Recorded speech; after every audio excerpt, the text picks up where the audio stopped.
عايزة اقول لكم ان كشك الماس ده بينزل في القلب كده، بحبه حب ملهوش وصف الصراحة. حاجة حلوة قوي، ناس كتير ما تعرفوش، وهو ليه تركات كده جميلة. يلا صلي على الحبيب المصطفى عليه الصلاة والسلام وانا اقول لك على كل تركة.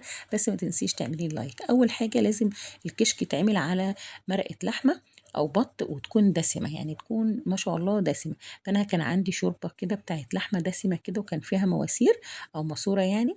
فاخدت يعني بتاع مقدار كوبايتين. انا مش هعمل كميه كبيره قوي، بس الكميه دي حلوه قوي يعني، تنفع يعني تقدميها لعيله حلوه يعني. هحط معلقتين من الرز كده غسلتهم، وهحطهم على الشوربه وقلبيهم، وسيبي الرز لحد لما يستوي.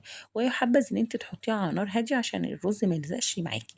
اول ما تتاكدي ان الرز كده استوى خلاص، بتبتدي بقى ان انت هعمل البصلايه او احمر بصلايه. حطيت سمنه كده وقطعت بصلايه، قطعتها مربعات، ما تكونش صغيرة قوي ولا كبيرة قوي، بتاعت يعني متقطعة مربعات كده، هو حلوة يعني. في الحلة اللي فيها الرز ما كانش باين قوي، انا كان معايا كوباية من اللبن، حطيتها الحليب حطيته، وحطيت علبة الزبادي اللي هي الصغيرة ديت، وهبتدي ان انا اقلبهم كويس جدا عشان الزبادي يدوب مع اللبن، وما يبقاش فيه اي تكتلات. اهم شيء ما يبقاش فيه تكتلات عشان يطلع معاكي كريمي وطعمه حلو كده وجميل، ويعني طعمه بيبقى تحفة. حط بقى نص مكعب كده من المرقة، بتديه طعم، لا اما مكعب اللي زي ما تحبي. انا حطيت نص مكعب.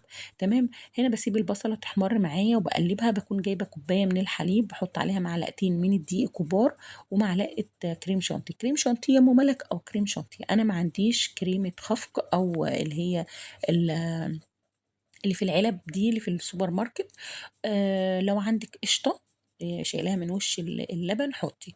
انا ما كانش عندي، كان عندي حته قشطه كده في الفريزر طلعتها، بس قلت انا عايزه اديها ايه، طعم كريمي كده، فحطيت معلقه كريم شانتي. مش هتاثر خالص لانها من غير سكر، فطعمها هيبقى ايه كريمي كده. قلبتهم مع بعض، اللبن مع معلقتين الدقيق مع معلقه الكريم شانتي، وتحطي، مش عايزه تحطيها ما تحطهاش. وهقلب بقى ايه كل دوت. طبعا هو على النار، وبحط السوائل بتاعتي ديت. وحطيت هنا كان معلقه قشطه كده كانت عندي في التلاجة في الفريزر، فحطيتها.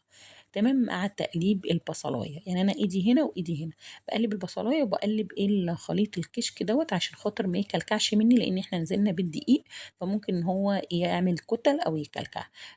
تمام. بقلب بقى كويس جدا، وبفضل بالتقليب ده لحد لما الاقي القوام بيبتدي يتقل معايا. فابتدي في الوقت دوت ان خلاص القوام تقل، هقفل عليه. ولو لقيتيه تقيل قوي ممكن تزودي شويه ايه لبن. دي كانت القشطه بحطها. تمام. تزودي شويه لبن لو هو تقل، ما تخليهوش خفيف قوي او ما تخليهوش تقيل قوي عشان هو هيتقل اكتر. يعني هو لما هيتصبيه في الاطباق هيتقل اكتر. فانتي خليه وسط، ما تخليهوش ايه تقيل قوي عشان ما يجمدش معاكي. تمام. في ناس بتحب تاكله بالمعلقه، وفي ناس بتحب تغمسه، فانت شوفي ايه الطريقه اللي بتحبوها فيه ايه.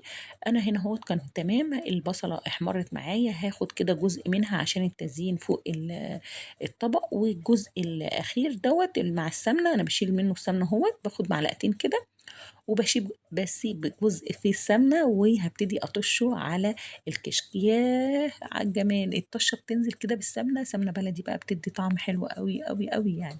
تمام.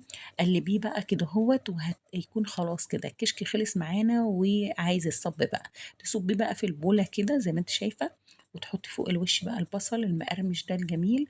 وكلي بقى احلى كشك في الدنيا. كشك الماس ده تحفه. بص هو بيبقى قوامه كده جميل كريمي، طعمه حلو قوي قوي قوي. جربوه مش هتندموا ابدا ان انتوا هتعملوه. وحاجه جديده بتتاكل بالعيش، ممكن جنبيه مخلل، ممكن كده مع طبيخ اي حاجه. انا عن نفسي لوحده كده تحفه. لا يلا بقى جربي الوصفه. لو وصلت لحد هنا اتمنى منك تعملي لايك وكومنت كده حلو زيكم، ومتابعه على صفحتي مطبخ ملك، واشتراك في قناتي مطبخ ملك على اليوتيوب، وتفعلي زر الجرس تقولي بتتابعيني من انهي بلد.